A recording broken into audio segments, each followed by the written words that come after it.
Bien, Dame Kaya, maître en art de vivre ancestraux et coach de vie.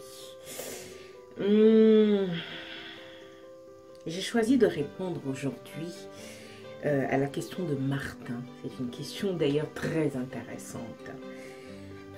Martin demande, est-ce que pousser dans la compréhension de la spiritualité ne rime pas avec pauvreté? Merci beaucoup Martin pour cette question. C'est une question très profonde. Non. Ma réponse est non. Et définitivement non. La pauvreté est un état d'esprit. Ça, c'est important de le comprendre. Il y a des gens qui ont de l'argent, mais qui sont pour autant pauvres dans leur comportement vis-à-vis d'eux-mêmes, dans leur comportement vis-à-vis des autres, dans leur façon de penser et dans leur façon d'être. Je pense même qu'il est très important de pousser dans la compréhension de la spiritualité pour pouvoir profiter de la richesse si on a une. Et je reviens sur une réalité, la richesse n'a rien à voir avec l'argent. La richesse aussi, comme la pauvreté, est un état d'esprit. L'argent est un élément qui vient participer à la richesse. Ça n'a rien à voir. Certaines personnes se trompent. Argent ne rime pas avec richesse. Il y a des gens qui ont ce qui est nécessaire pour vivre tous les jours, qui n'ont besoin de rien, qui sont à l'abri du besoin, mais qui n'ont pas des tonnes et des tonnes et qui se considèrent comme étant pauvres parce que ils n'ont pas des tonnes d'argent encaissées dans une banque, ils n'ont pas des dernières voitures de luxe et tout le reste. Personnellement, je suis bien placée pour savoir que l'argent n'a rien à voir avec la richesse. J'ai un père qui est, on peut dire que financièrement il est à l'aise, qu'il n'y a pas de problème.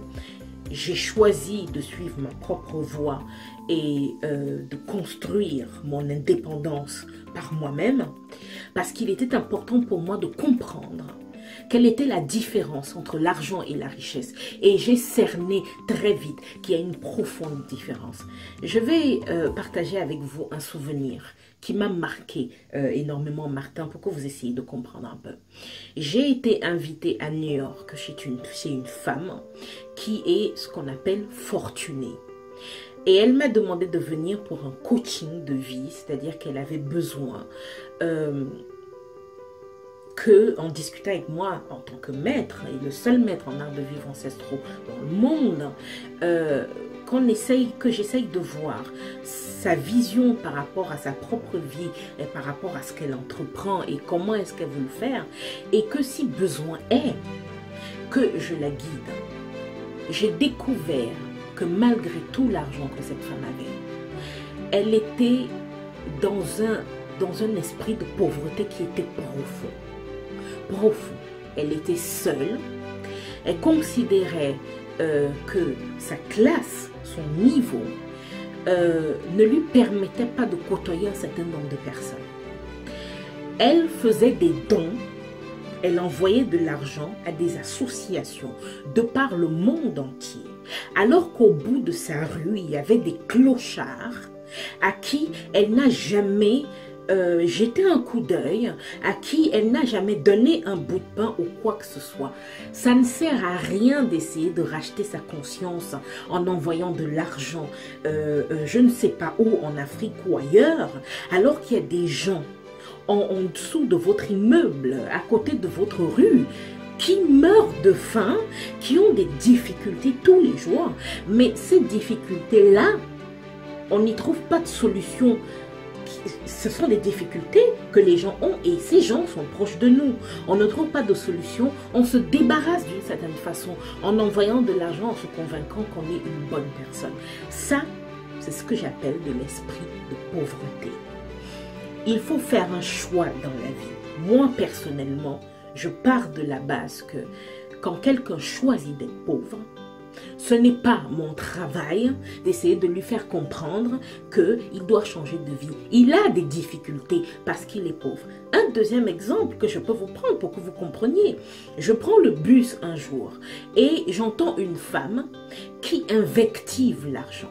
Elle explique que l'argent est une mauvaise chose, que l'argent sépare les familles, que l'argent rend malade, que ça rend dingue et que l'argent est très mauvais. À la limite, c'est même pas si elle comparait pas l'argent au démon carrément.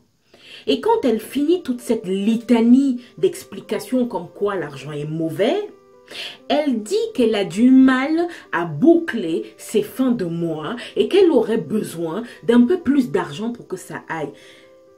Est-ce que ça, pour vous, Martin, ça relève pas d'un peu de schizophrénie? Est-ce que c'est possible de traiter quelque chose presque de démoniaque et d'expliquer à la fin qu'on en a besoin? Non, la majorité des gens font ça dans énormément de choses sans même se rendre compte qu'ils sont les propres les propres déclencheurs de leurs problèmes. Il est important de comprendre que la spiritualité, c'est pas quelque chose qu'on trouve dans les églises, c'est pas quelque chose qu'il faut monter sur la montagne de l'Himalaya pour trouver. La spiritualité, c'est une seule chose. Vous, qui êtes-vous? Qu'est-ce que vous voulez? Qu'est-ce que vous attendez de votre vie de tous les jours? Est-ce que votre vie vous satisfait? La spiritualité, par exemple, c'est se poser une question simple. Je travaille, je fais un travail. Est-ce que ce travail-là me plaît? Je rentre, je suis stressée, j'ai pas de relation avec mes enfants, c'est compliqué, il y a des choses qui ne me plaisent pas dans ce que je fais, mais je continue à le faire parce que si je le fais pas, je n'aurai rien à manger, j'aurai plus de toit, mais ce travail ne vous plaît pas et il vous tue à petit feu. Ça pour moi, faire un choix, choisir un travail qui vous plaît ou prendre un travail et chercher à l'intérieur de ce travail ce qui vous plaît réellement et vous accrocher sur le bonheur que vous apporte ce travail. Ça pour moi c'est de la spiritualité. Voilà. La spiritualité, c'est pas quelque chose très éloigné de nous, qui est un truc inatteignable. Et puis, il faut aller voir des mecs avec des barbes qui sont longues et tout le reste. Non. La preuve, je suis maître consacré par tous les maîtres de la planète. Je suis une femme, je suis jeune. Et oui, les épreuves que j'ai eues pour devenir ce que je suis ont été très grandes. Mais je suis là et je suis jeune. Donc, pour conclure cette vidéo, Monsieur Martin, quand on dit dans la Bible, cherchez d'abord le royaume des cieux et tout le reste vous sera donné en retour, ce n'est pas une chimère écrite dans un bouquin, c'est vrai. Sauf que ce que la majorité des gens n'ont pas compris, c'est que le royaume des cieux, ce n'est pas aux cieux, c'est vous. Voilà ce que c'est que le royaume des cieux. Privilégiez ce que vous voulez être plus que tout le reste. Si vous n'êtes pas en bonne santé, l'argent ne vous servira à rien.